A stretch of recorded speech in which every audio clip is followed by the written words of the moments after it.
क्या आपको ऐसा लगता है आपकी नौकरी एआई छीन लेगा, या सिर्फ ये एक एक्सक्यूज है ताकि बड़ी बड़ी टेक कंपनीज आपको नौकरी से निकालकर उसी पैसे को एआई के इंफ्रास्ट्रक्चर में लगा सके। सोचिए, अगर इतनी ट्रेंडिंग टेक्नोलॉजी .com बबल की तरह एआई बबल हुई तो।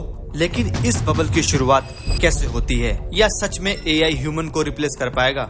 एआई का इम्पैक्ट क्या होने वाला है हमारे रियल वर्ल्ड पर, और इतना सारा पैसा एआई के इंफ्रास्ट्रक्चर के लिए कहां से आ रहा है? आज मैं आपको इन सभी सवालों के जवाब इस वीडियो में दूंगा, वो भी बिल्कुल साधारण सी भाषा में। चार्ल्स किंडलबर्गर, जो एक फेमस अमेरिकन इकोनॉमिस्ट थे, उन्होंने अपनी बुक मैनिक पैनिक क्रैश में लिखा है कि एक बबल की शुरुआत हमेशा टेक्नोलॉजी में नए इनोवेशन से या गवर्नमेंट की नई पॉलिसी से होती है, और ये बबल धीरे धीरे इतना बड़ा हो जाता है कि फटने के बाद किसी कंट्री का फाइनेंशियल सिस्टम भी हिला सकता है। और आज के टाइम में हमारे सामने सबसे बड़ा एग्जाम्पल है आर्टिफिशियल इंटेलिजेंस, मतलब एआई। बबल की शुरुआत हमेशा एक्साइटमेंट से होती है, जिसमें लोग पैसा इन्वेस्ट करते हैं, प्राइस बढ़ने लगते हैं, और इसी एक्साइटमेंट में आकर नए नए लोग भी पैसा इन्वेस्ट करना शुरू कर देते हैं। दूसरी स्टेज आती है मैनिया, जिसमें प्राइस इतना ऊपर जा चुका होता है कि उसकी इंट्रिंसिक वैल्यू में और उसके करंट मार्केट प्राइस में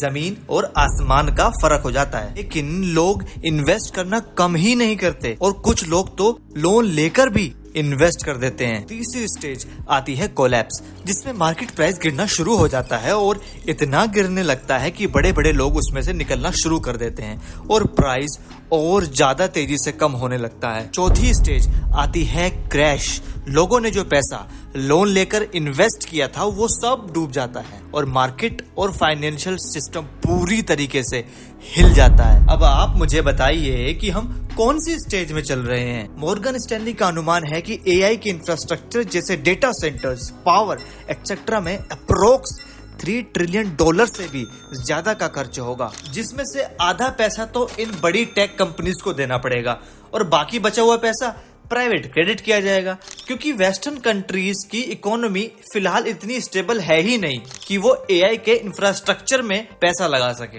अब सवाल ये आता है कि एम्प्लॉयज को ले ऑफ करने का असली रीजन एआई है, या सैलरी बचाकर एआई के इंफ्रास्ट्रक्चर में इन्वेस्ट करना? और हाँ, ये जो ले ऑफ का रीजन देते हैं कि एआई ह्यूमन को रिप्लेस कर देगा, तो जुलाई में एक स्टडी पब्लिश हुई जो think tank model evaluation and threat research ने की, जिसमें उन्होंने एक्सपीरियंस्ड सॉफ्टवेयर डेवलपर्स को 2 ग्रुप्स में डिवाइड किया।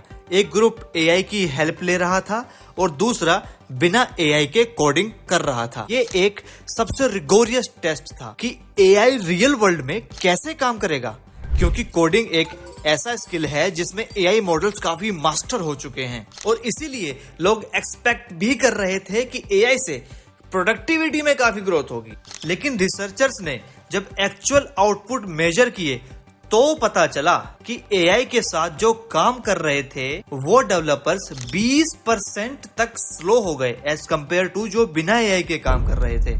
ये सिर्फ एक एक्सपेरिमेंट था, इसको ट्रुथ नहीं माना जा सकता, लेकिन एक्सपर्ट्स ने इस स्टडी को बेस्ट स्टडी बताया, और ये एआई की करंट पैराडॉक्स को भी अच्छे से समझाता है। एक तरफ यूएस में एआई फ्यूल्ड इकोनॉमिक बूम चल रहा है, स्टॉक मार्केट में एआई कंपनीज नया हाई लगा रही हैं, और एआई के इंफ्रास्ट्रक्चर पर बिलियंस ऑफ डॉलर का इन्वेस्ट हो रहा है, वो भी किस बिलीफ पर कि एआई प्रोडक्टिविटी को इंक्रीज करेगा या प्रॉफिट स्काई रॉकेट होंगे। और दूसरी तरफ रियल वर्ल्ड में एविडेंस आ रहे हैं कि एआई उतना डिलीवर ही नहीं कर पा रहा है, और अभी तक अपना पैसा रिकवर भी नहीं हुआ है। इकोनॉमिस्ट को अभी तक ऐसे एविडेंस भी नहीं मिले हैं कि एआई से लोगों की नौकरी चली जाएगी, लेकिन एआई के इम्पैक्ट की वजह से एम्प्लॉयज का मास ले ऑफ हो रहा है। स्टार्टअप एआई के नाम पर फंडिंग ले रहे हैं, चाहे उनका प्रोडक्ट कैसा भी हो, और मार्केट में एक तरह का फोमो सा है, हर कोई इन्वेस्ट करना चाहता है, लेकिन इसमें कोई लॉन्ग टर्म ग्रोथ नहीं दिख रही। ये एक बबल जैसा लग रहा है, और अगर एक्सपेक्टेशन पूरी नहीं हुई तो ये कोलैप्स भी कर सकता है। आपको 2000 का .com बबल याद है? उस समय भी यही हुआ था, ओवर एक्साइटमेंट और फिर मैसिव क्रैश।